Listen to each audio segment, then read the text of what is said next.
Thank you, George. All right. Good day, everybody. Welcome to our January. Right. Okay. I'm just moving the computer along. Okay. It is October the 10th, Saturday at 9 a.m. in Chicagoland. I am your host, George Brooks, for the Suburban Chicago Apple Users Group. I'm one of the directors. Let me tell you a little bit about our group. If you by chance your first time joining us, we are a group of over approximately 100 individuals, just regular folks who love Apple stuff, Apple technology. We keep savvy and we learn about different technology dealing with Apple products and also saving money, because I'm your tech miser too. We share our passionate about these things. You can join us online at our website at myscau.org. We're also available on Facebook, and we have a YouTube page.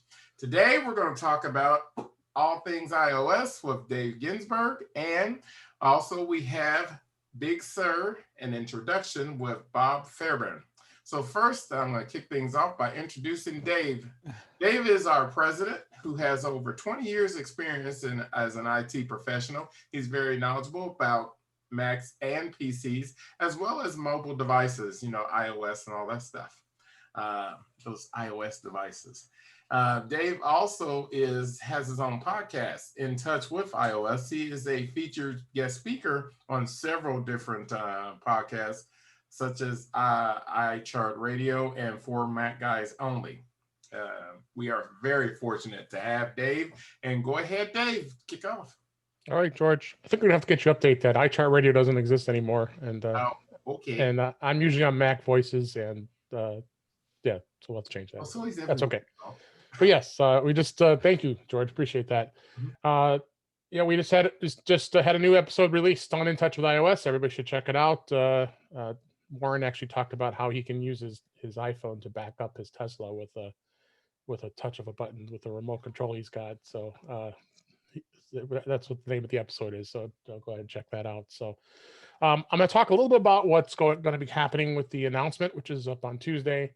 And if everybody already saw, that was the reason why I changed it, because I thought, boy, it'd probably be a good to at least have 24 hours for me to absorb, and all of us to absorb the announcement. And with the beauty of virtual meetings, we can just say, okay, let's adjust to that, because since we're all passionate about Apple, I thought it'd be a good idea to do that.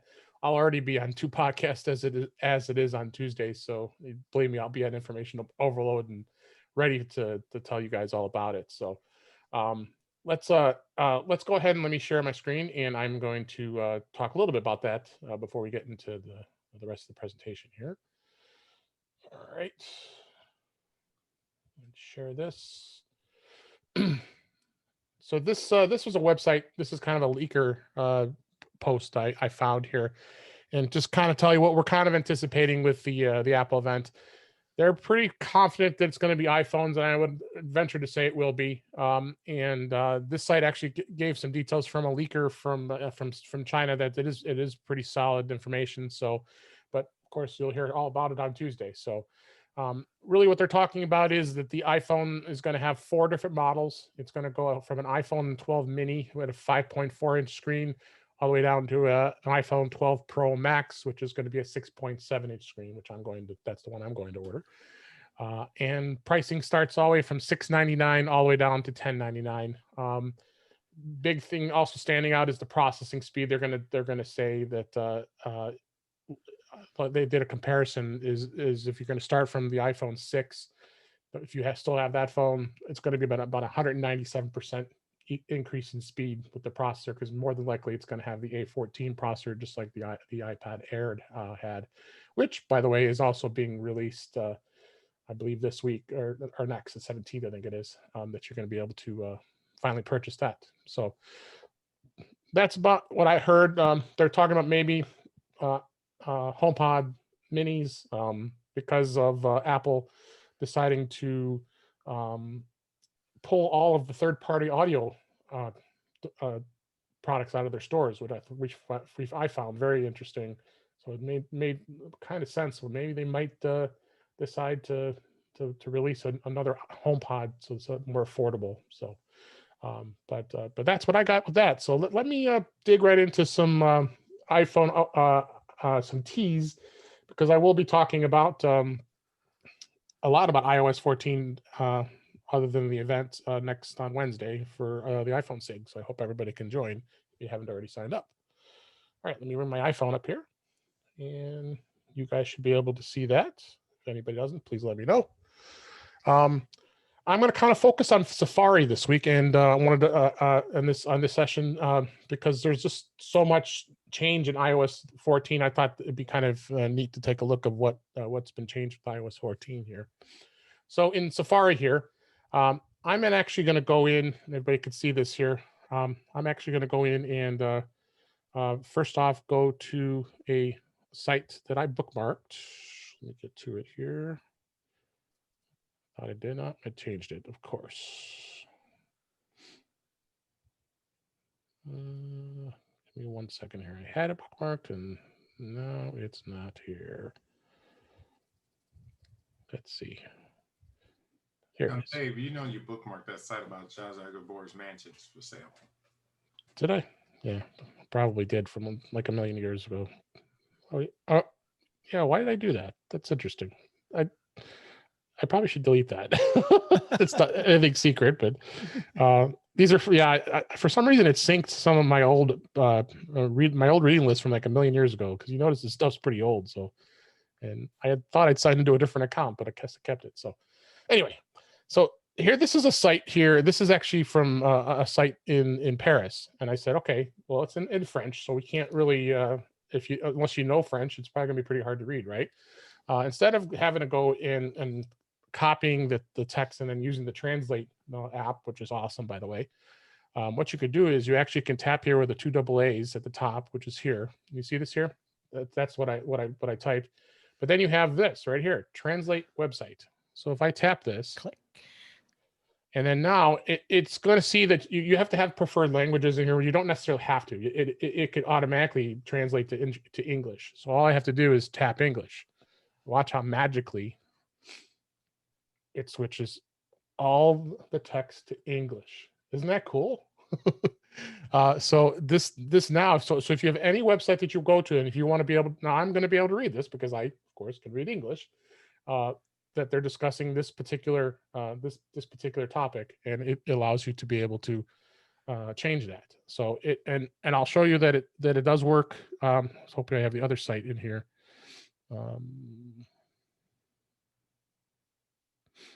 It does it in many languages. So if you want to, and then if you see right here, it's got this. It shows you the icon right here that it's in the translate mode. So you know at this point that it's in that mode. So if you tap this, you actually can go back and switch it back.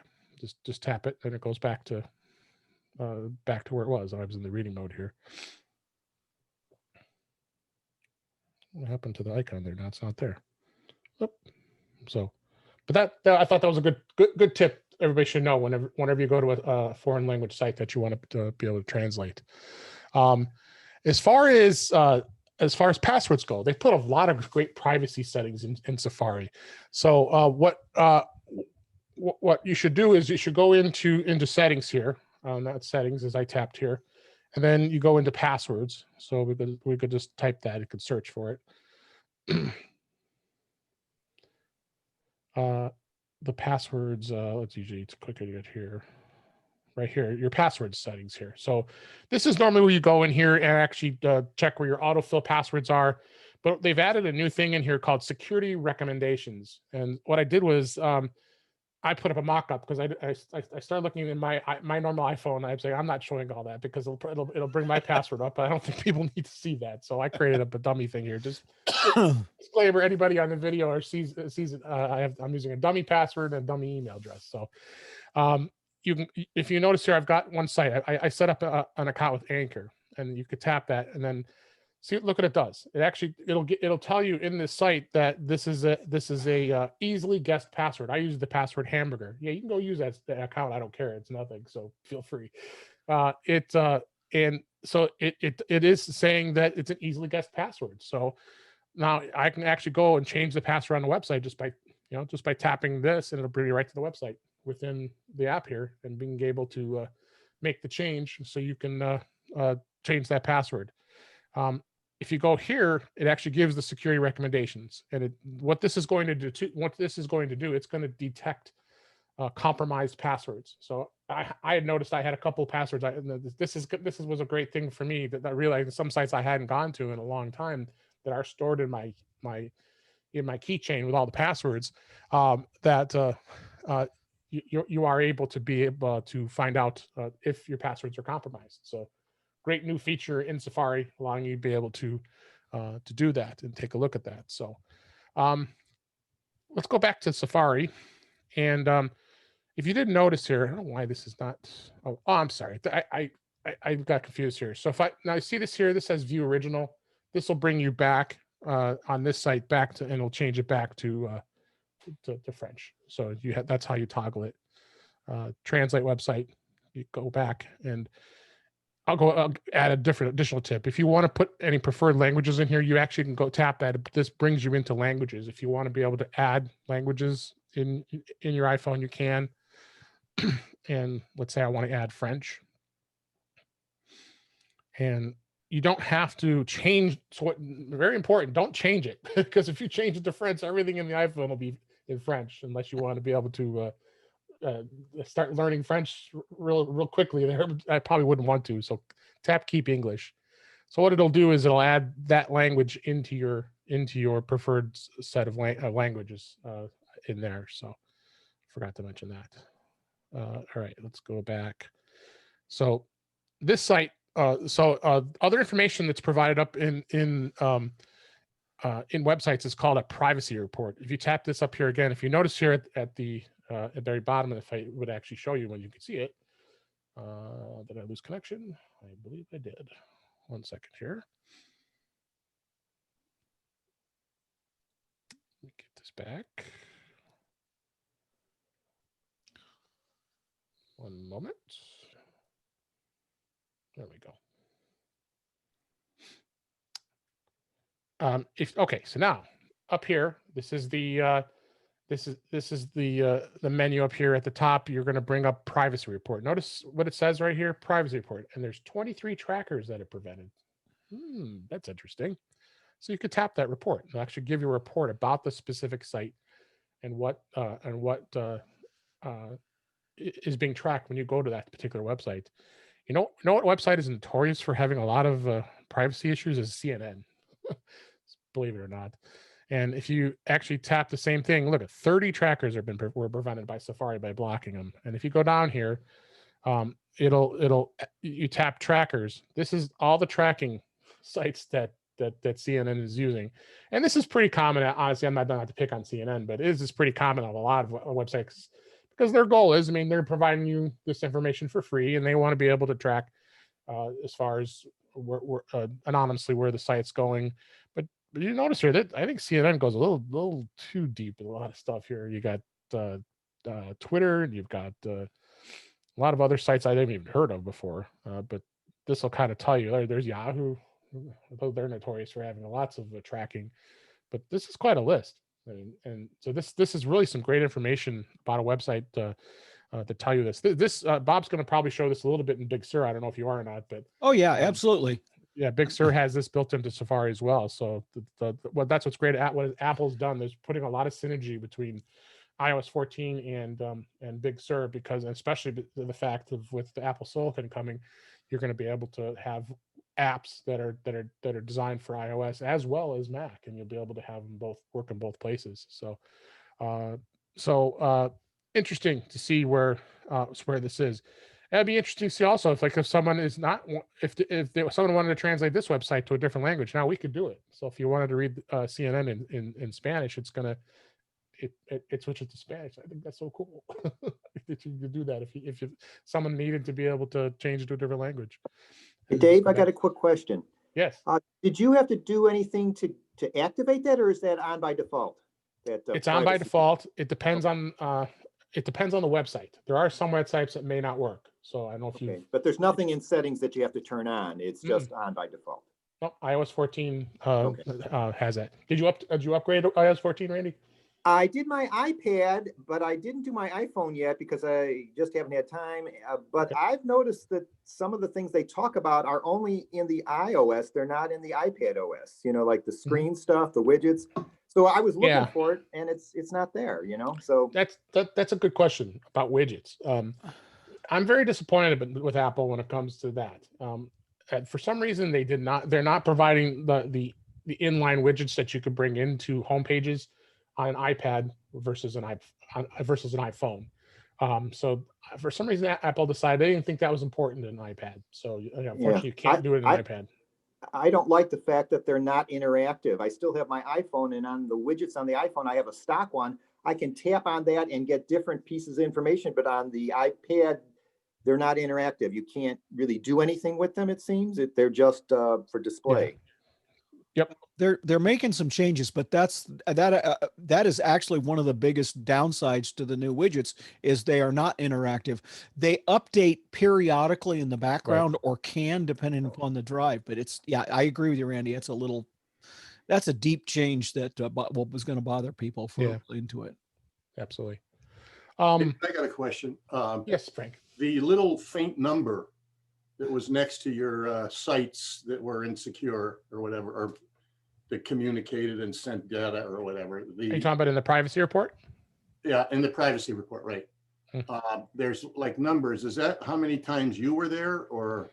Nope. This is telling you trackers prevented from profiling you. Safari did its job. It blocked all these trackings. So it blocked 102 sites that could potentially profile you. That is awesome. And it's anonymous because just so you know, even though if Safari wasn't doing this, that it would definitely at least have anonymous information about you, but enough that it's kind of concerning. Just like here, websites that are contacted trackers, it's 90%, 92% of them are. And here, and no surprise here, this one here, it says thank you, Frank. I should have went into a little more detail with this. DoubleClick.net is infamous for being the most tracked back-end advertiser that does this, and it Safari prevented me from going across 11 different websites. So that's what they did in here. This information here, this actually gives you some even more information if you'd like, and you could tap that. What cross-site trackers do in intelligence tracking prevention. That's what they did. And it also mentions here DuckDuckGo, which is probably one of the better privacy based search engines. Does a really good job. So if you're really worried about that, you probably you could do that. And I'm gonna show real quick how to make default here in just a minute here. Got a lot of tips here, and I assumed I was going to probably run out of time, so I'm going to go real quick here, but so I'll go not so quick with you. I wanted to show now that they've got picture-in-picture, and it'd be probably pretty hard to demo this because if I play the video, it's probably going to. You actually can go and do picture-in-picture, and if you notice here now, the video is popped out and now it's picture-in-picture. So now if I want to wander away, now I've got a video here that I can watch and be able to watch picture-in-picture on a video, including YouTube. YouTube, there was quite a controversy that and of course YouTube never admitted it, the fact that they were blocking it unless you were a premium subscriber. They were. Honestly, I am a premium subscriber, but so it didn't affect me. But yeah, you can now break this out if you want to, and it works great on the iPad as well. The biggest thing that is huge is for FaceTime. Didn't it annoy you every time you would wander off of FaceTime and then it shows people that you've disconnected because they're not paying attention. You're not paying attention to them, right? So now when you go out of FaceTime, it'll automatically bring the picture-in-picture up, so you still see your face. The person on the other end will still see you. And you can be looking something up. A lot of times people want to look up something while you're having a discussion. Well, that's it was kind of horrible. Why can't I still see you? I want to see you. That's the whole point of a FaceTime call. So they've done some really good things in iOS 14 when it comes to picture-in-picture. When it comes to that. So did you save those videos? What's that? Could you save those videos and photos? You probably could. That's a different topic for a different time here. But there are downloaders that are available through third-party apps as well as there's shortcuts available to do that. Sure. Okay. By the way, everybody, if you're trying to get in good with grandkids, nieces, nephews, and even your children, this is a very good way of doing it because my niece loved it when I showed her this feature. That's great. That's great.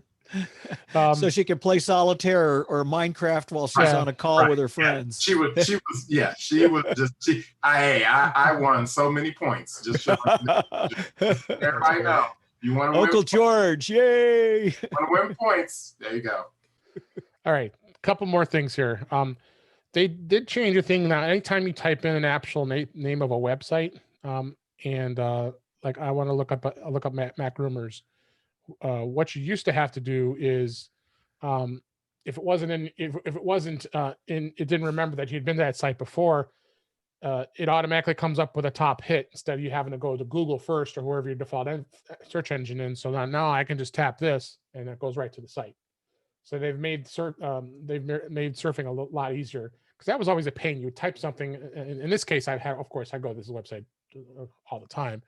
But if you type in any other sites that you hadn't been to, it would go to Google first before you'd have to actually type the rest of the name of the site in for it to do that. So, which I thought is pretty cool that they added that. So, let's talk about. I'm going to talk about browser defaults and email defaults. So in iOS 14, you now can change your default browser if you so choose. You don't want Safari to be your default browser. Well, albeit I don't know if you want to at this point because they've added a lot of great new features on it, but there are people who like Google Chrome and Microsoft Edge and others, and you might find that to be something to be helpful. So what you do is you go into settings here, and I'm gonna scroll down and start looking for one of the browsers. In the case of you can actually go to the Safari too. I think you could do it from here. There it is. You went by it. Oh, yep, I did. That's the search engine. Go up further. Is it Alt browser app to top? Is that top? Yeah, oh, yeah. It's right below it. That's right. Yeah. So you can go into Safari. So you can go into Safari. Sorry, thank you. And you actually can go in here and you can go to any of the browsers, whether it be. So what I've done is I've installed a number of browsers, and you can actually go in here. There's a long list here now because I've installed all of these browsers. So now you can choose which browser you want to be your default. So let's say I want to change it to DuckDuckGo. I want that to be my default browser because it is technically a browser now, because DuckDuckGo not only is their app a search engine, it's also a browser. So you can not only change DuckDuckGo as your default search engine, you also can change it as your default browser. So what that's going to do now, so let me go into an email that I have here, and I've got a link in my email here. So I can tap this link, and what it does, it did right away, and I'll open it up in DuckDuckGo. And I didn't have this set up yet, but that's why it's doing this. Let's do it. And each browser actually is now, they're smart. They've really put this in there. Really, now they can got away with this. I've tried it because I just installed these browsers on here that it is giving me giving them options right away. I can just tap skip as I already did it. So there's the site. So it automatically opened up in that browser. So you can make that browser your default. So same thing applies with email. So if I go back into settings here, and I'm going to go scroll down and go to Outlook. It also has default mail app. So I've got there's three different, right now there's only 3 I have installed on this phone and iPhone. And this is, you can make your Outlook your default. And of course, mail is already a default. Or there's another email program called Spark that a lot of people are starting to use now. That's pretty popular. You can actually go in and that would give you some the opportunity to set that. There are a lot of people who like Outlook actually. Outlook has gotten a lot. Microsoft has done a pretty good job of making it a lot more robust. They're constantly updating it, and I use it for business. So that's so on my regular iPhone. That's what I don't want it to be my default. I like to keep it separate. So good to have a separate app in my case. But one last tip I'm going to show here. Okay, so let's say I want to copy this URL. I'm tapping it, and we all know when you tap it, you can do the copy, right? Well, I'm going to go into another browser. Let's go into Microsoft Edge and open that. And then what I want to do is I want to paste this. And you notice what popped up here? Did you see that pop up? It said Edge Paste Safari. That's a new feature in iOS 14 called the security. So it's a clipboard security. So whenever you put something in the clipboard and you paste it somewhere else, it's going to pop up, and it could be in any app. I just did it in the case of a browser. It does allow for telling you that you've copied and pasted something in a different location. So you're seeing the consistency here. What I've talked about today is privacy. A lot of privacy improvements in iOS 14, so you can have a better experience and be more private when it comes to that. One last thing I'll mention, but I don't have it up here. But so for the sake of quickness here, up here on this bar here, if you have the camera or the mic in use, there's going to be two buttons. There's an orange button and there's going to be a green button. Each of them will tell you that the mic is in use and the camera is in use. So if for some reason you get an app for some reason that decides it wants to use your device, now you know when you come back to the homepage with one of those colored buttons up here. It's not up here, so don't worry if you're trying to look. But I'm just describing that it's now going to tell you that those devices are on, and you can keep yourself secure by trying to find out why is it running. So be aware of that as well. With that, I've run out of time, and I thank you. Unless anybody else has any other questions. Thank you. I appreciate your time. And again, the iPhone SIG has been moved to Wednesday. I'm really looking forward to talking to you, everybody, about what was announced at the event. And I will definitely be probably talking about these tips a little more, as well as many others. Again, I could probably put together about 4 or 5 different SIGs just to talk about all the stuff that's changed in iOS 14.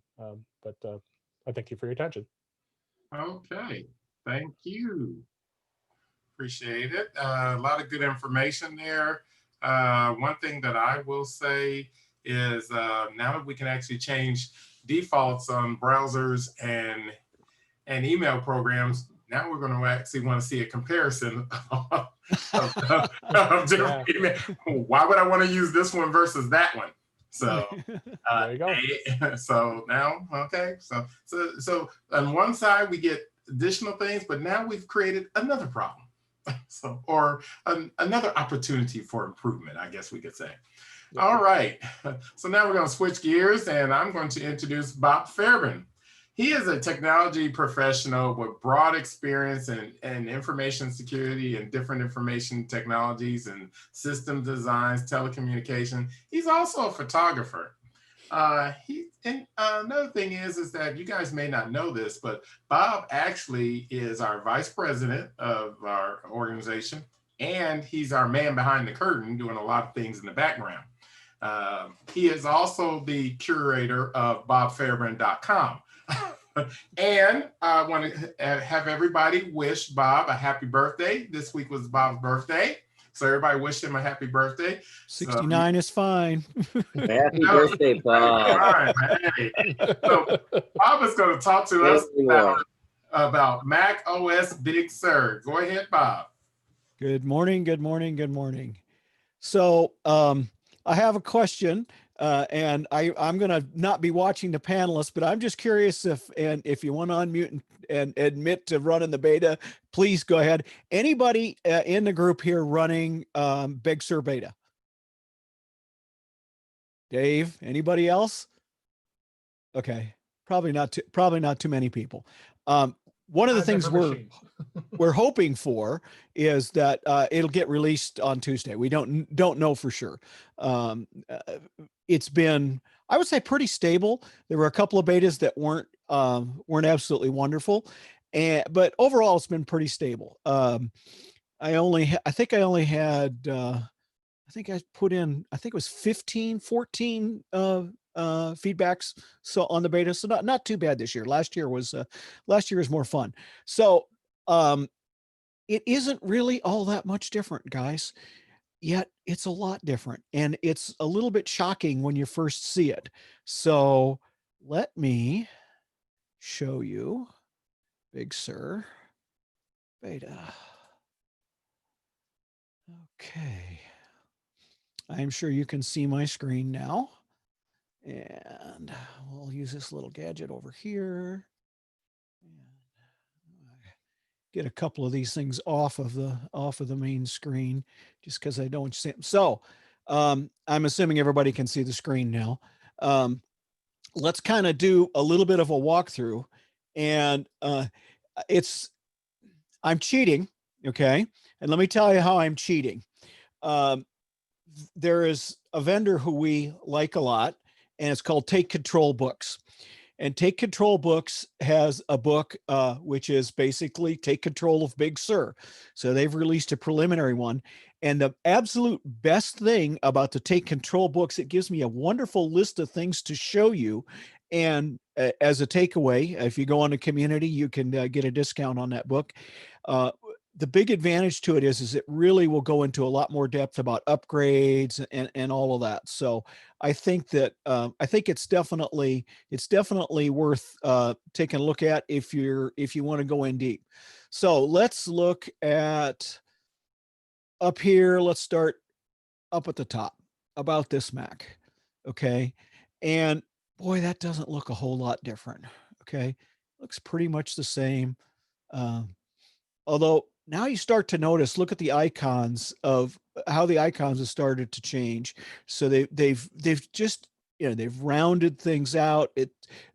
Everything is like, I don't want to use the word thinner, but it's a little bit easier to see. So you can see, the different hard drives over here. It just visually, it's just getting more and more, I'll call it open. If you go down and look at the dock is sort of, it's kind of a floating dock. It isn't actually attached to the bottom anymore. So you can see that. And all these icons are changing and really looking, I'm going to say more iPad-like a little bit, maybe a little bit more iOS-like. It really gives quite a bit more visual, I would say visual acuity. It makes it easier to see. I love this where you can see just the way the fonts work together and how you can differentiate the colors and stuff and all of the operating system is sort of getting, I say, cleaner that way. So that's one thing that it just overall, it's just visually, I think, more appealing. When we go up and let's go up here and let's start all the way over on this side and let's look at notifications. So notifications are here and all of the notifications, you can see that they just look a whole lot better, again, cleaner. We now have a much better set of widgets that are a little bit more editable and you can do some more. They're not active. So let's do this. Let's put a photos widget and let's go to medium widget and let's put it, let's see if I can do this. Okay, that should be done. Oops. Why didn't it go in? There it goes. And so I'll make it a small one. So now I have a photos widget and it brings up photos and there's photos and you're talking about it's fall and it's pretty and it looks really nice out and late in the day and you get nice pretty pictures from your iPhone. So anyway, we'll do a little more with photos in a little bit. All right. So I think that the notification center is getting more and more interesting. You can easily clear them all there, and you can see there's more notifications. It doesn't take up the whole thing, so I can. It's just real nice and smooth to get them. Here's one of my favorites is time zones because I have people kind of all over the world I work with. So notifications works pretty well. And then, hey Siri, set dark mode. Sorry about that if that does anything to your gear. So now we're in dark mode.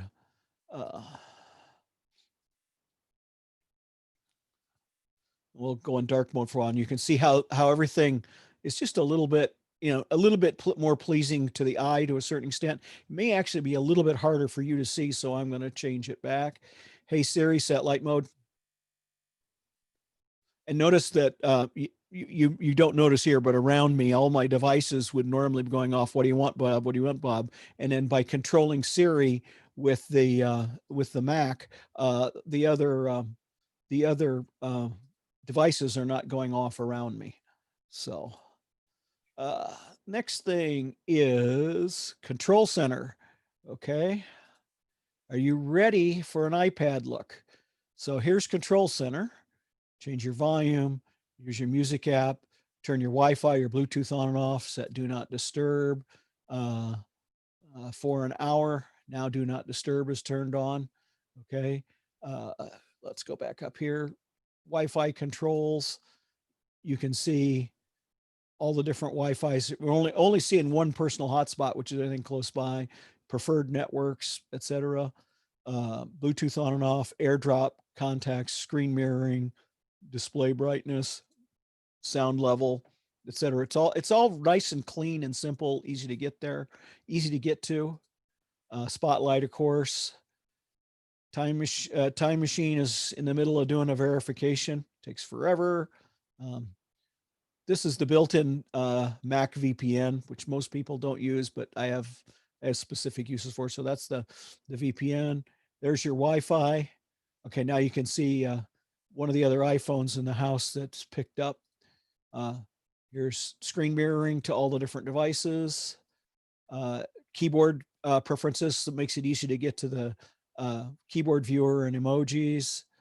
Here's do not disturb is showing. This is ChronoSync, which I use for backups.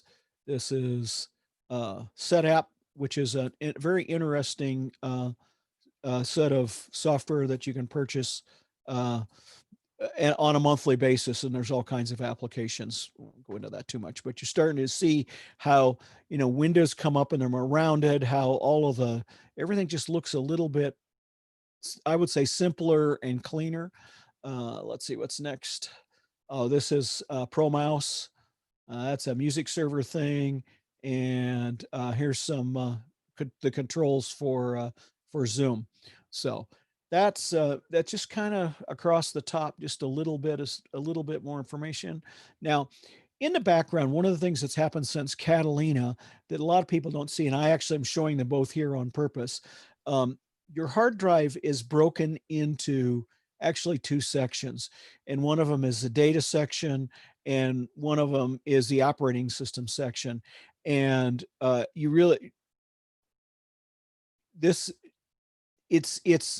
it hides.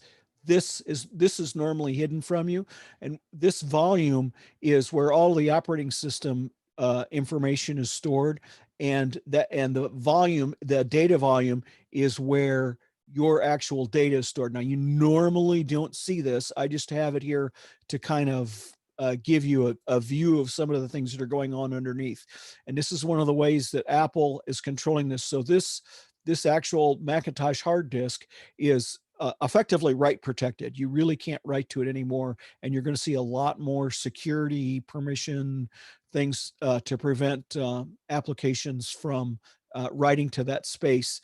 Apple has gotten pretty careful about being able to write to areas you're not supposed to.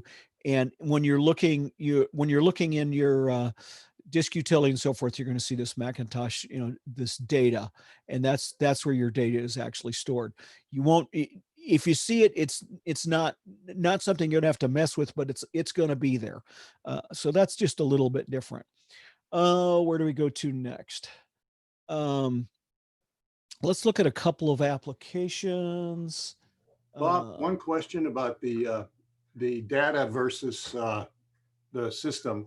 Yes. When you went to the Apple icon and did your about this Apple, it didn't show it. did it? No, it does not. I have these broken out for a very specific reason. You will normally not see that. That's why I pointed it out, because people will not normally see this. It will look different. My machine is different because of some things that I've been doing to this machine.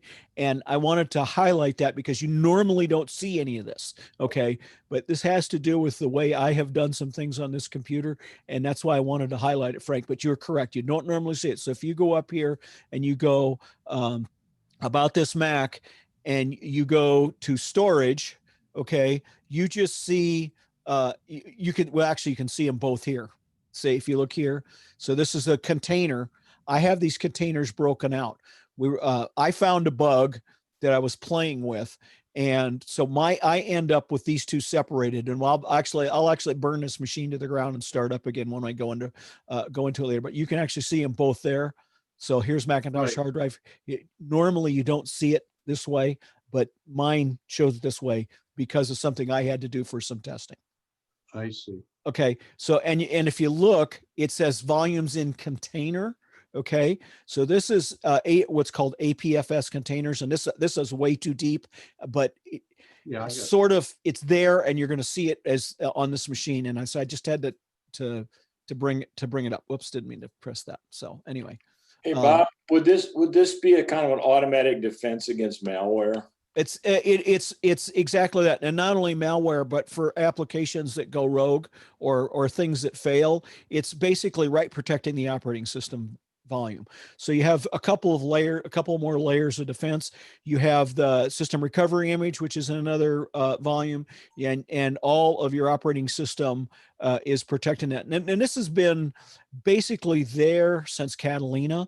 It's just that it's changed a little bit more in Big Sur. Big Sur is a lot about visuals, I think. A little bit more about visuals. Yes. Which volume do your apps go in? They go into Macintosh hard drive. They go into it's not a volume, it's a container. Okay. It goes in Macintosh hard drive. Yeah.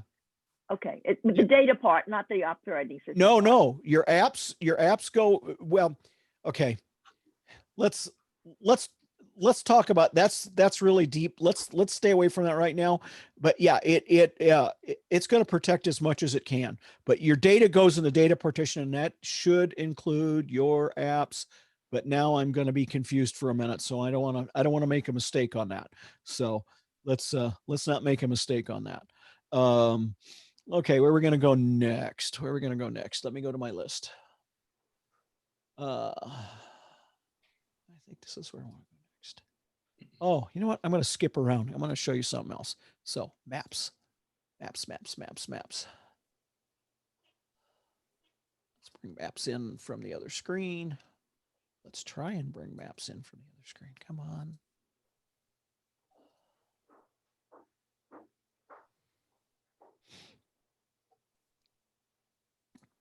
For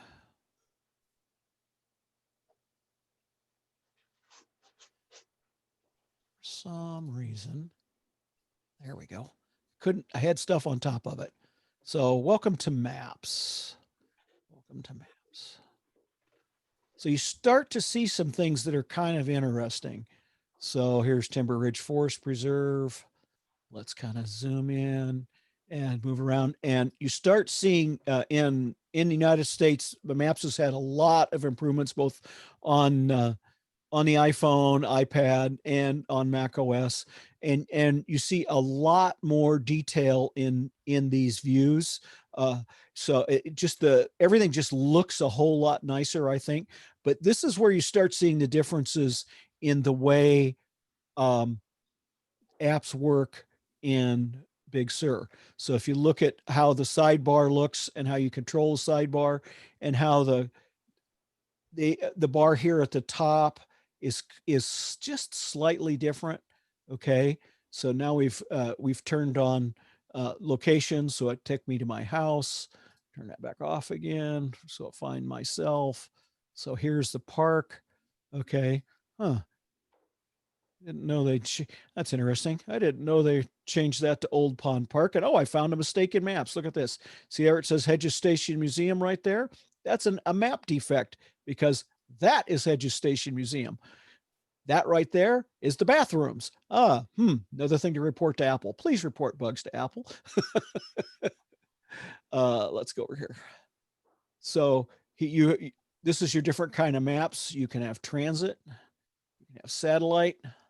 So let's go to transit. Let's zoom out and let's see. So, oh, I love this. Railroads, UP West Line. So nice to see that. So you see the transit. See, here's Downers Grove Main Street Station. So you can see here's, bus stations, etc. And when you get into the city, so you can start seeing all these transit lines, which is it's absolutely fabulous. I just love it. I think that's cool. And then default view, and oh, look at here. Guess what's tied up? Inbound I-90. Wonder why. Oh, look, there's something going on the lake too. So it really does a really nice job of showing that, oh, what's this little guy here? What's the problem there? Road closed. How about that? So there's a whole bunch of new features there. Then you got the 3D map. Let's go satellite. And this stuff just absolutely flies on every machine I have used. This is just absolutely amazing. Older Macs just absolutely just moves around beautifully, and I think it's marvelous. So you can do directions, of course, and you can add places to go to, and there's a thing called guides. So you can create a new guide, and it's guides. So you can create a guide of places you want to go visit or whatever, and remember that. Then you can send this map location to other people, to your devices. So I can send that over to Dave, and so there, Dave has this map on Noble Square, Chicago. I just texted that to Dave. So it really gives you a lot more flexibility for sharing. And yeah, it made it. Dave got it. So that's a little bit about maps, and starts to show you a little bit, and then get back. And so I started that new guide, and I didn't put anything in it. And let me just go to this, just another place. So you could delete guides that you don't need, which I'm actually going to delete because I don't need guides. Guides we'll get into later. But that's just some of the things that Maps does that I just think are really very nice. So that's the new Maps and the new data inside of Maps. It's available everywhere. And click on that little guy. And in Maps, you noticed, let me go back to it. It shows you air quality index and temperature for that location. And you click on it, and it takes you over to weather and shows you the weather forecast and so forth right out of Safari. And that takes us to the next app that I wanted to talk a little bit about, was about Safari. And Dave was talking about that on iOS. So let's talk a little bit about Safari. So again, big difference here in the taskbar across the top. Notice it's just clean and open. There's your downloads. So there's the last downloads I did. There's sharing. There's open a new tab. Here's tab overview. Okay, which shows you all the tabs that are open. And now this is the tabs on all my devices. So here's the tabs on the big iPad, the medium-sized iPad, the baby iPad, the test iPad, and that one's spelled wrong. Anyway, so that's the 11-inch iPass Pro. I got a new Apple device here, guys. So that shows you the tabs that are open on all these things that are signed in. So if I need to go, I want to go, say I was looking at this, we watched this movie the other day on Netflix. And so it was kind of fun. It was kind of interesting. It's the gal who played 11 on Stranger Things. So it was fun, I guess. I don't know. Anyway, so that's I think that's kind of fascinating. Let's go back to the start page. So now this start page is really interesting, and it's a little bit different, not a lot. So you have your frequently visited, and you can get more of them. Okay. All right. You have Siri suggestions, because this shows you where, from Siri, what, you've gone to a lot or whatever, or something you've read recently. There goes my watch telling me it's time to stand. I'm a slave to my technology. I apologize. Siri suggestions. There's my reading list. And again, here the device I use the most is, my iPad, and the big 12.9 inch iPad. So you see a lot. Then here's the favorites, which you control, that you can move around in very, very easily. And Dave was talking about the privacy report. So here's the privacy report. Let's click on that. And here's a privacy report from Safari. Google Analytics was prevented from profiling you across 120 websites, 185 trackers, and 68% of, and let's do this, show more. And it talks about cross-site and intelligent tracking a little bit more. Here is the trackers, and there's more of them there than you might think, and who owns them and why they own them and what they're doing with your surfing is, shall we say, interesting, if not a little bit more nefarious than that. So, and you get the idea that there is a lot of people who want to know where you go and what you do on the internet. And we're not done yet. You can just see this just keeps going on and on and on and on and on. But this is the part that's the more fun. So Dave was talking about trackers. CNN 61, USA Today 51, Bloomberg 49, et cetera, et cetera, et cetera. Weather.com, Apple sends you there all the time. There's 36 trackers on that. Okay. Let's see. Audiogon, place for buying and selling audio gear, 25. Guardian, 24, et cetera. Yeah, even little Limore's got 21. They got to make money too. Let's see who keeps, go down to the bottom and see who has the least. Let's see who's the best. Okay. Let's see. Ratings. Oh my. Daring Fireball. Bob has one. Oh no, I have one tracker. I didn't know I still had a tracker on there. I'm gonna have to get rid of that. Okay. So LinkedIn isn't even all that bad. Okay. I was gonna look, see what, if Apple shows up here. Let's look at Apple's privacy report just for the heck of it.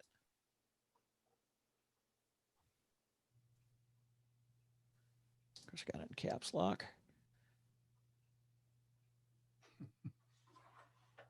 Did not contact any trackers. Thank you, Apple. Okay. I use an ad blocker. I'm playing with ad block right now. It does some interesting things, and this is Grammarly for when I can't write in English. It helps me write in English because I can't write in English. So what else on Safari?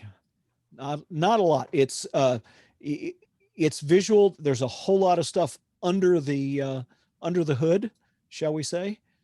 Dave, have there been any questions or anything as I'm babbling here? No questions. Okay, thank you, George. Sure. Let's go on. I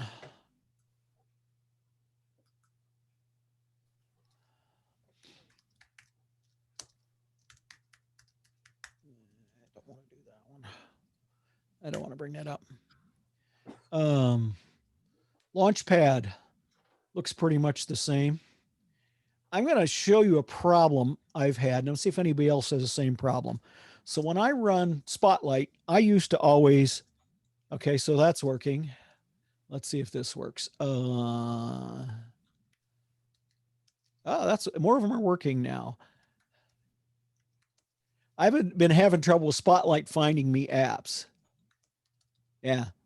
So I'm looking for the TV app, okay, which is right down there and everything. And the only thing it's showing me is the team viewer. So it doesn't find the TV app. I don't know why it's not doing that, but I'm having trouble with QuickTime excuse me, search finding that. So I've been doing a lot of this. Hit F4, hit T, and there's the TV app. I've been doing a lot of that lately, and that's sort of annoying. That's a little piece of craziness. Let's see what's next. I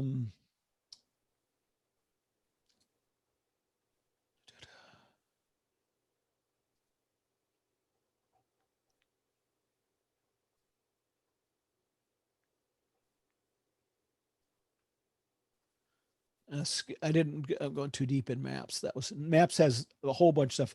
Also has indoor maps, which you can do some stuff. Live ETA. So if you're sharing with something, you can see when people are coming. Messages. Should we do a little bit about messages? Let's bring in messages.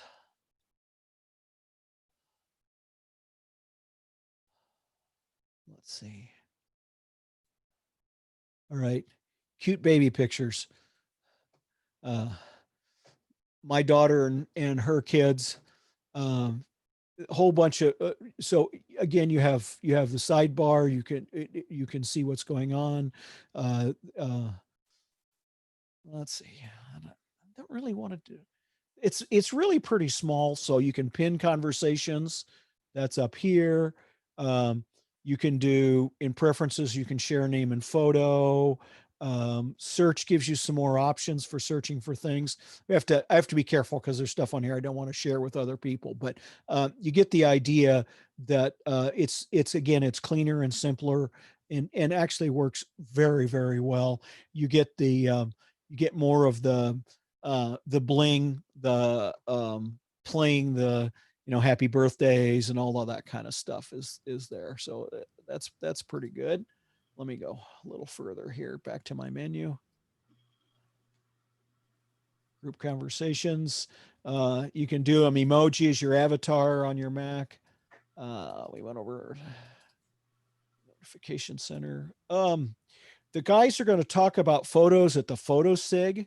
I don't know if they'll get to this level. Photos has some new, some really neat new features. They're not dramatic for navigating around. Let's bring up photos real quick.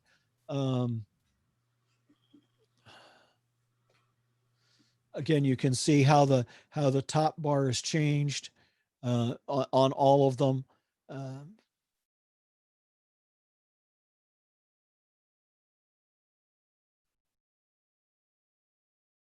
It's one of my favorite things to do. I take a walk and I log the walk. I take some pictures when I'm on the walk. Then I go into the, on iOS 14, it's now called the fitness app. And I grab the map from my watch's tracking of where you walked. So this is a walk I took yesterday.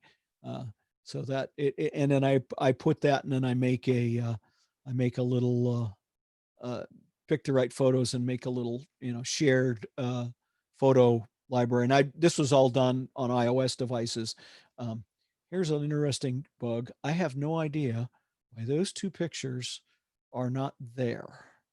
And I'm very confused by that. This happened last night. I haven't had a chance to look at it. So anyway, I've iPhone 11 photographs. I can't wait to see what happens with photographs like this with what we're going to see next week.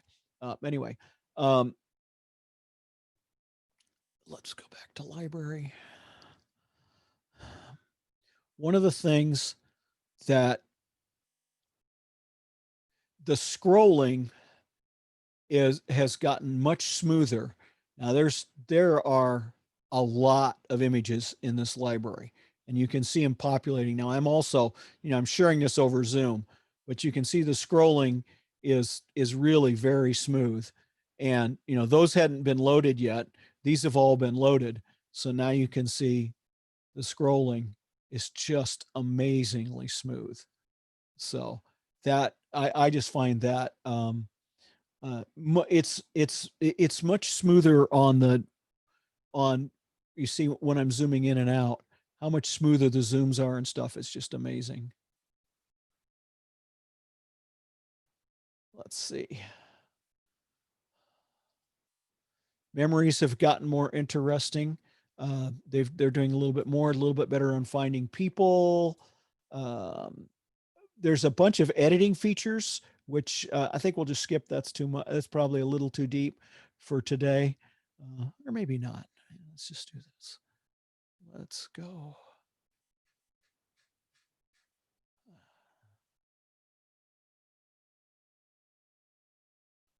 Let's pick a photo and just do that. So this is taken at 6:23 last night, and it just the color just isn't there because it's in the shade, in the dark. Let's see what happens when you automatic enhance it. Didn't do much. Okay.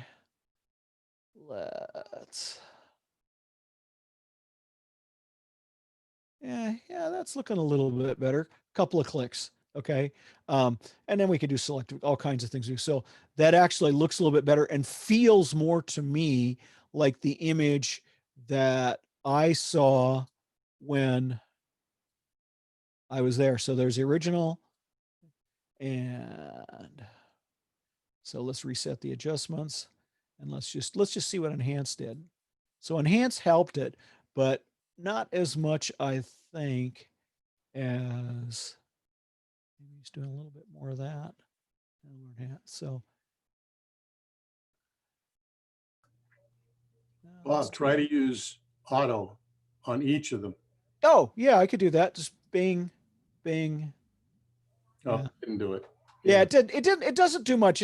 Remember, this is literally, this is a really dark image. So this was yesterday at 6:23 in the woods. Okay. Right. Mm-hmm. There. iPhone 11 Pro Max, and it's shooting at ISO 1000. Okay.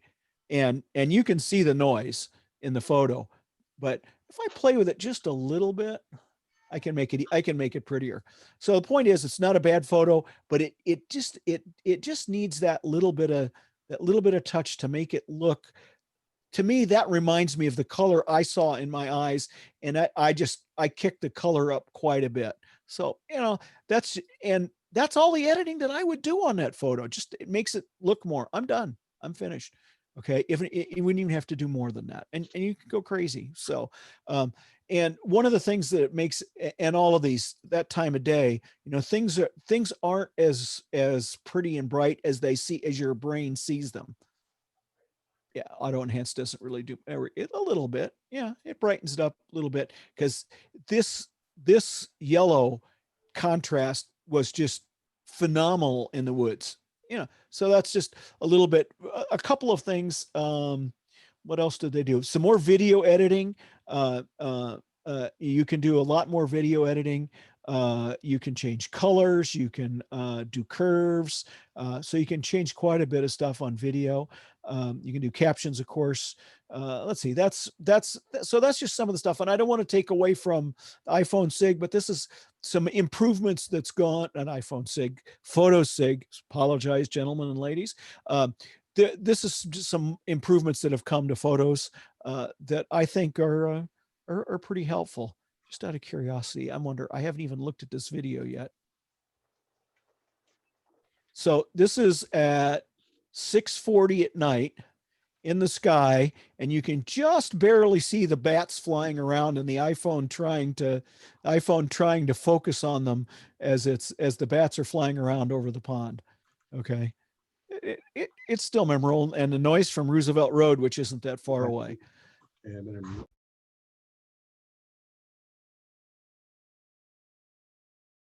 Anyway, all kinds of fun. And I'm sorry, Bob, how is there any reason to keep the original, or how would you keep the original if you like to have the original? The enhanced one is beautiful, but if you want to keep an original, it's there, it's saved. You never lose it. Okay. Thank you. You can revert to it. Thank you. Yeah, absolutely. This is Apple's Photos is a non-destructive photo editor. So you can always go back there and you can create a duplicate. So what you could do is you can create a duplicate and then edit the duplicate if you want.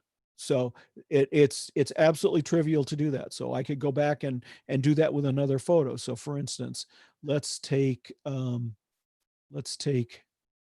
that one? Okay, so this one. Okay, so what I can do is, let's see. Oh, where is it? Where's duplicate?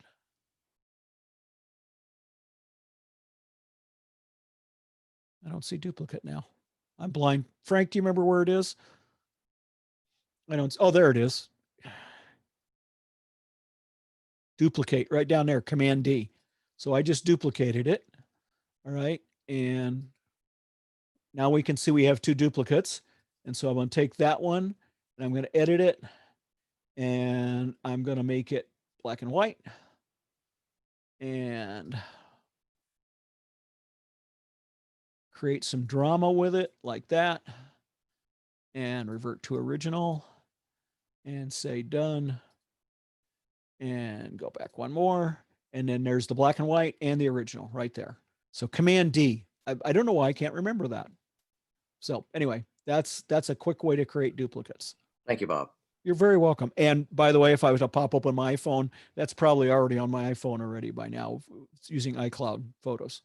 So boy, it still just doesn't feel, that one still doesn't feel right. So here's another one that's in the dark. That one was 6:15 last night. And it, it's not a fancy photograph, but it just starts to show you what's going on in the fall. And by the way, it's getting very pretty out there. So get out there and walk in a forest preserves or whatever, and take some pictures and so forth. So there's photos. What else? Anybody else have any questions before I go? Translate. I have a question. Yes. So when you're out walking and you're using your Apple Watch to track your steps and stuff, and then you're stopping and taking these pictures in the middle of it, do you just keep it going, or are you? I never turn it off. Okay. And I'll show you here. Let me open this photo up. You see this? See these little red spots? That's where we slowed down and looked. So here's a spot. Whoops, I you can't see it real well. If I would bring up my iPhone, on my iPhone, you could see we actually went out to the river to look at the river, okay, and see that, and we stopped and sit there and chatted. So all these little places is where I stopped. So the iPhone just keeps going and going and going. And I annoy my wife when she's walking with me because I stop for photos a lot. But this is an exercise in photography that I'm doing for our YouTube video on the 3 techs. So but one of the things you can see, which is kind of fun. All right. So this is where photos are taken.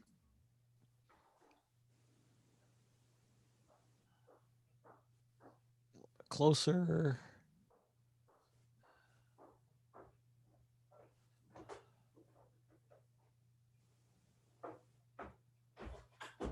So on the map,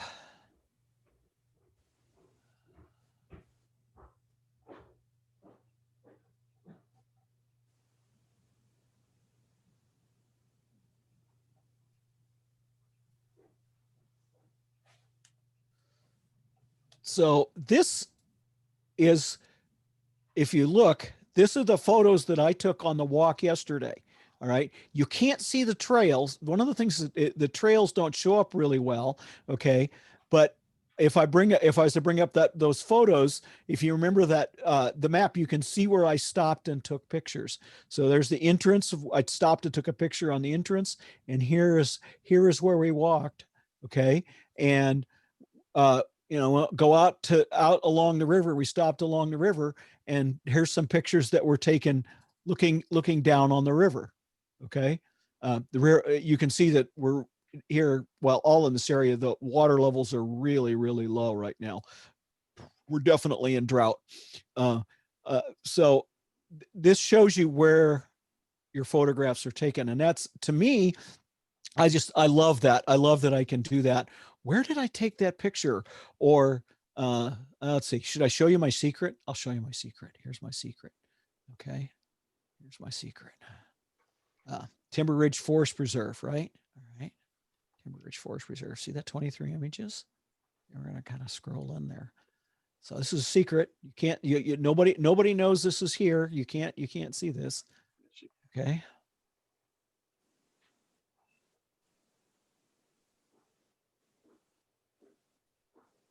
A little further. Come on.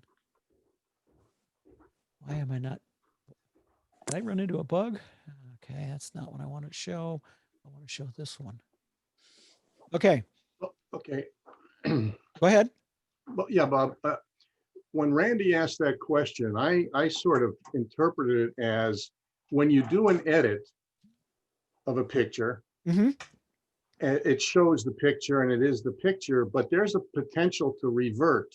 Yeah, I could show you that in a second. Oh, no, I know that, but is it two pictures it's saving in the library? No, it Okay. is a metadata change that's saved in the library system. There's a metadata change, but if you actually want to save a second picture, you can save Sure. a second picture, and that's what I did. Right. I So- knew that. Yeah. Yeah. So if I edit it, right, and let's just make this one black and white again, just for the heck of it.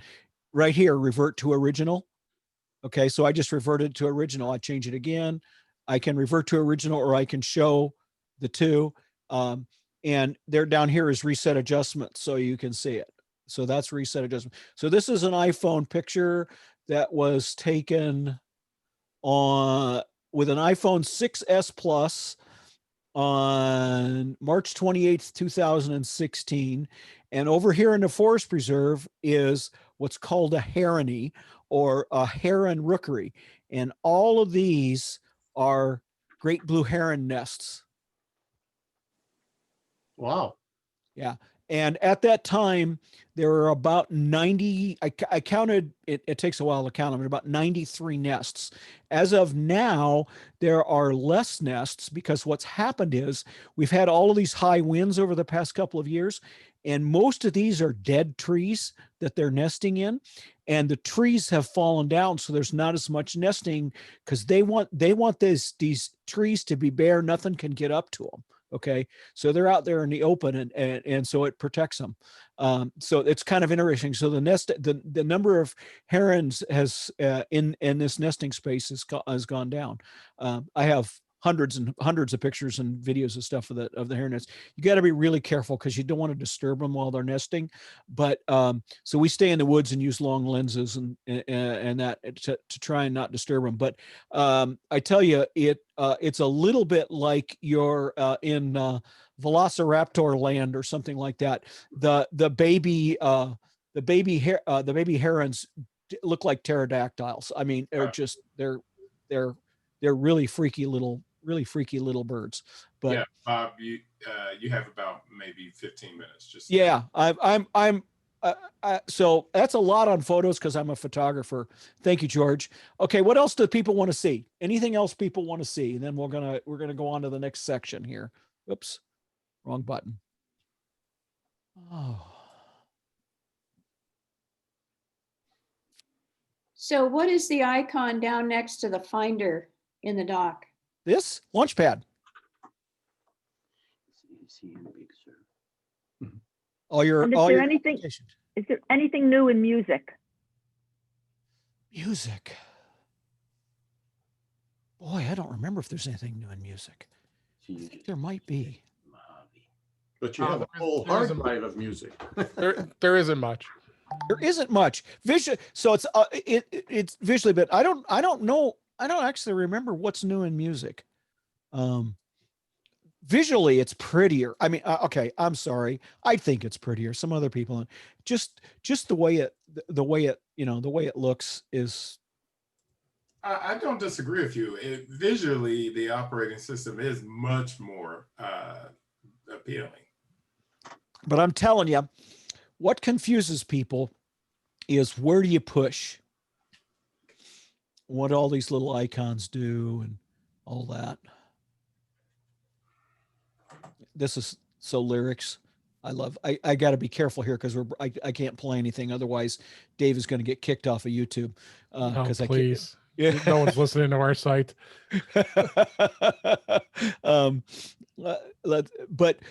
But were all of those radio things there in the last release?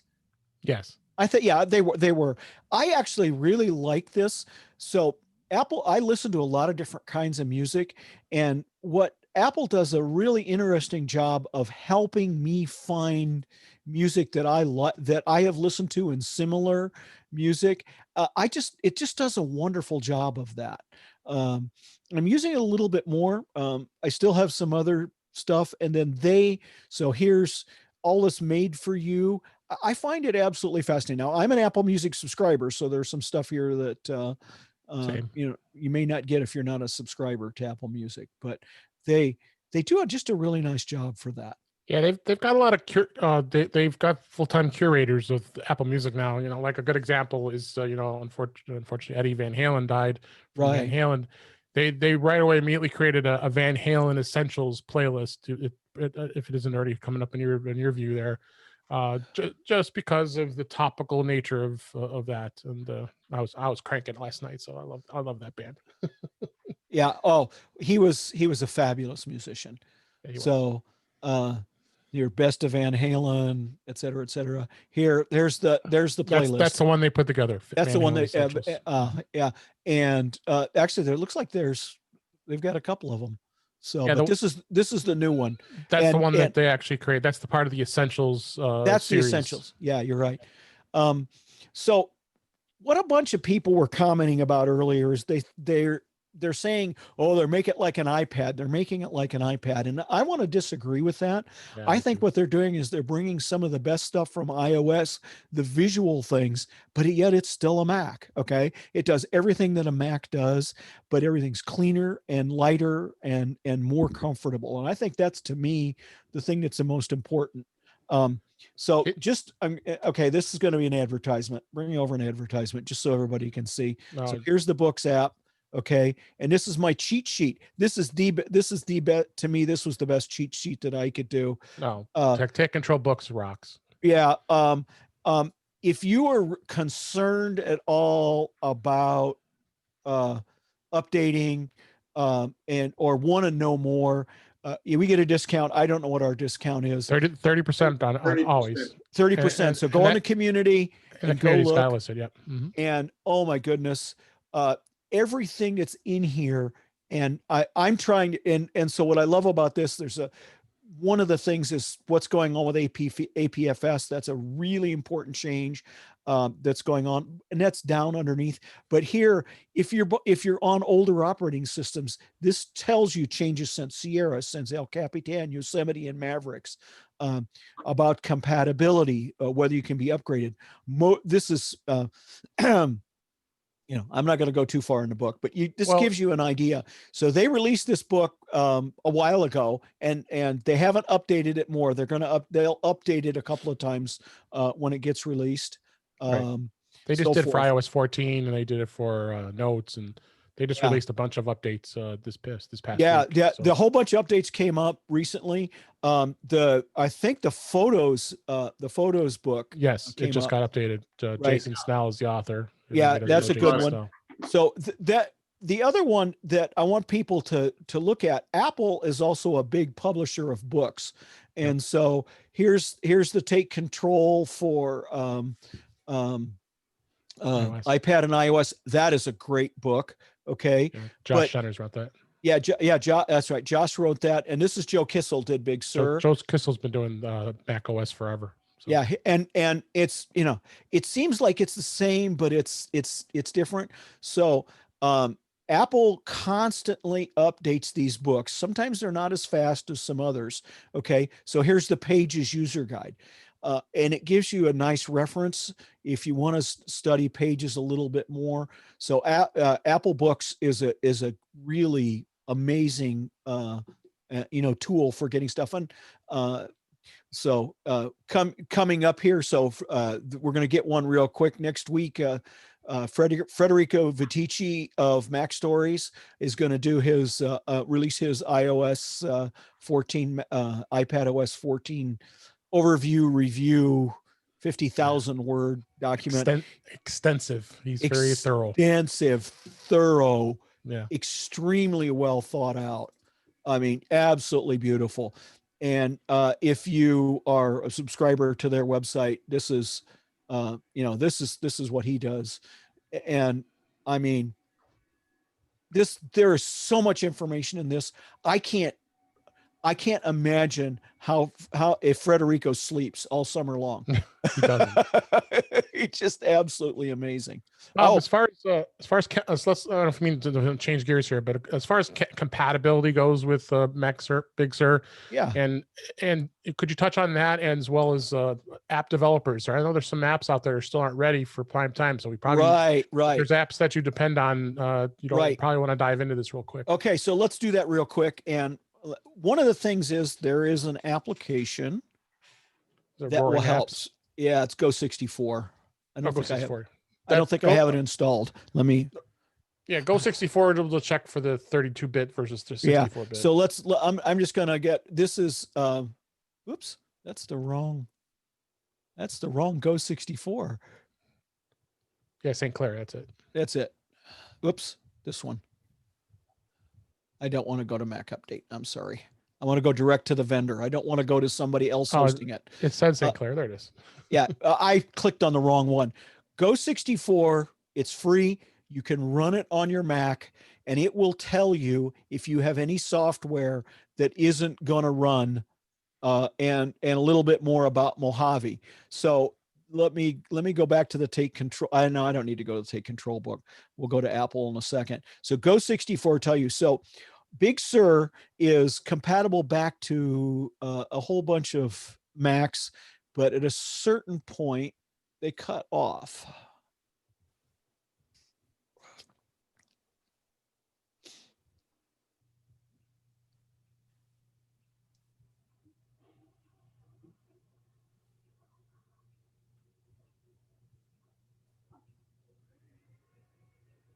Yeah, I have to go to that Big Sur one. Why don't I see it?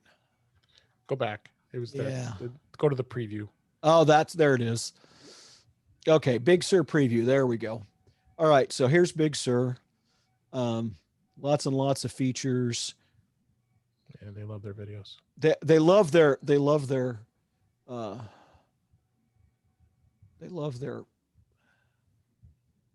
I think it goes as far back as 2015. If I'm not Yeah. mistaken, on MacBook Pros. Some of them said 2012.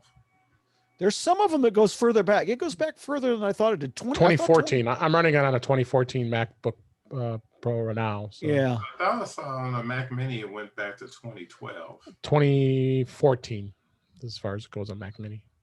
Okay, so here you go. MacBook 2015, MacBook Air 2013, Mac Pro 13, Mac Mini 14, iMac 14, Mac Pro 17, and the 13-inch or the trash can, 2013 trash can Mac. I should. But there are some apps out there right now. The developers aren't ready. Oh no, there are apps that are not ready. A good case in point is Rogue Amoeba, who I use Audio Hijack all the time, and those guys aren't ready yet. So they are not ready. That'd be a good example. Obviously, don't dive in and upgrade this right away, especially if there's apps that you use all the time, and you got to check your apps to make sure that they're compatible before you do it.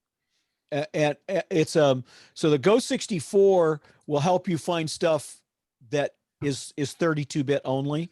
Okay. There's another website, Roaring Apps. Yeah, Roaring Apps. I was just going there. Thank you. There's a question in the chat which I'm going to highlight because I have the same question. They make any changes to the Contact app? Boy, I don't know. Don't think so. I don't think so. Other than the OS, the visual changes in the OS. So Contact app needs a little love. Yeah, Mail needs a little love too. Well, true. I mean, really, to be honest with you, a lot of the basic apps, other than because they've done reminders. Reminders. Oh yeah. Reminders and notes. Reminders is the one you got to be careful, right? Yeah. Let's go back. Well, remind me to talk about reminders. We've got 4 minutes. So here's Roaring Apps. This is it's crowdsourced. Boy, they really have updated that too. Oh yeah, isn't it? I looked at this about a week ago, and I absolutely forgot about it. What is it? Audio Hijack. I can't type. There's Audio hijack, rogue amoeba. So see, it no compatibility data. They'll tell you on their website it's not available. See, Roaring Apps has also started doing Windows stuff too. And not this compatible. is It doesn't work. Yeah, They well, stay in the Apple this one world. sure as heck isn't going to work. It's a Mac only app. Correct. This is something that I didn't get to at all. And it's Apple Silicon. It's way too early to talk about that, but I'll get 30 seconds in on that in a minute. What was the thing that I just said that we were going to talk about? Contacts and reminders. Reminders. Okay, reminders. I am. This is safe. This is safe for safe for broadcast. Safe for broadcast. Okay. I'm sorry. I think that's pretty. Okay. I don't know. Am I being silly, Dave? I don't think I'm being silly. Yeah, they've gone a little cuckoo with this. They've gone just a little bit cuckoo. So I have a whole bunch of photography, and I am very sorry to all the people who I owe things in this thing. There are a bunch of people who I owe work for, okay, including my wife, myself, how to boot a steam locomotive. That's a whole discussion. Yeah. So these are a whole bunch of things that I need to do a photo, but that's not what we're here to talk about. We're here to talk about Big Sur and iOS 14. Okay.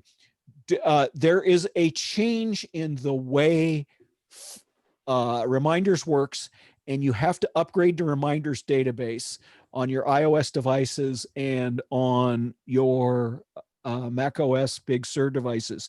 Do not upgrade this until all of your devices are there. Otherwise, if you're a reminders user, because it won't work. So if you upgrade it on your iPhone to the new reminders database and you haven't upgraded your Mac, which Big Sur isn't released yet, you can't use reminders on that device. So please be careful with reminders. That's the list. But again, they've cleaned it up a little bit. It looks a little bit better. There's a whole bunch more features. It's not big features. And problem is I don't use this enough, so I can't tell you what all the new features are. I just don't use it enough. Yeah, same. Yeah. I use a couple of other different tools than reminders. That's it. Okay. Okay, we can always have you come back, Bob, and talk about the yeah. once it's released. Yeah, once it's released. If you're a Gmail user, okay, this is going to be a paid for service that might be interesting. This is an app called MimeStream that's in beta right now. I literally have 3 Gmail accounts I monitor on a daily basis. My work one, a personal one, and our 3 text email. I am liking MimeStream. It is Mac only, but it's kind of interesting. So that's an interesting app. And Dave was talking about Spark. Spark is another really, really interesting app for email. But notice that Apple Mail is still there. Apple Mail is my absolute fallback, but I'm testing MimeStream and Spark. Spark runs across all of your devices and has some interesting features. I use Outlook. But you're using Exchange servers and you use Outlook for personal too. For personal too. The reason I do that is because I do it for my work. To stay on top of, if you don't use it, you lose it. yeah, absolutely. You have to. I currently do not have Microsoft Office apps installed on this, but the Microsoft Office apps work fine. Now, 30 seconds, Bob. 29, 28. Were there any changes in mail that you noticed? No, they haven't done much in mail. No, they haven't done much in mail. Okay. Did you hear about contacts? I didn't hear that. Not much in contacts that I know of. I don't remember any changes in contacts. There hasn't been much in changes, Marcia, excuse me. I've got a comment before we close this up today. Yes. We were talking about reporting problems on maps, about I half hour ago. Yeah. I would like to encourage people to look at that on their phone or their iPad, because I reported a problem on an app a while ago, and I was surprised at how easy they made it. Within 24 hours, they updated things, you know, and I went back to it and I noticed that it had changed. But here's what I would encourage people to do on a phone or an iPad. It's, you know, if you tap an icon on a map, it gives you a lot of information about that place. It gives you the address, it gives phone number, website. Right underneath that, where it has the address, phone number, website, it says report a problem. I would encourage people, tap on that. Don't worry, it's not going to actually do anything.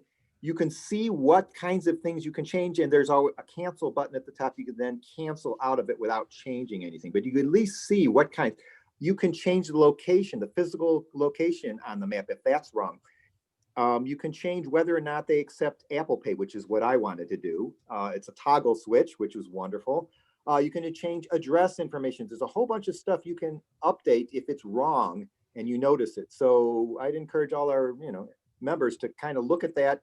So if you see a problem on a map that you know is incorrect, you can modify it and Apple will make a change for you. Thank you for that information, Randy. And one last thing to add before we wrap it up, George. Tom Grisco just mentioned that the Take Control book, Big Sur, does not show any changes in context. So you just can confirm that. Okay, thank you. Okay, I'm going to close this out here. But those of you who are actually not members of us, please don't hesitate to go out to our website and sign up at mysau.org. And also our next meeting will be the iOS SIG, which will be on October the 14th. And of course, we have our Apple's big announcement coming up the day before. So we'll digest it and we'll dive right into it on the 14th. Dave will go, his head will stop spinning by then. And he'll go over that. And then also our photo SIG will meet on the 21st. The subject will be talking about Apple's photos library and editing. Our next general meeting of this type will be on October 24th. So join us for those meetings and all. And as I stated, please don't hesitate to sign up. And now you have all this good information. So you might have to go out and find another computer to upgrade to Big Sur, or now you have some other information to as far as iOS 14, and look forward to other things next week. And with that, I'm George Brooks, and good day, everybody. Thank you, everybody. Bye. Bye. Bye. Bye. Thanks, everybody. It was great.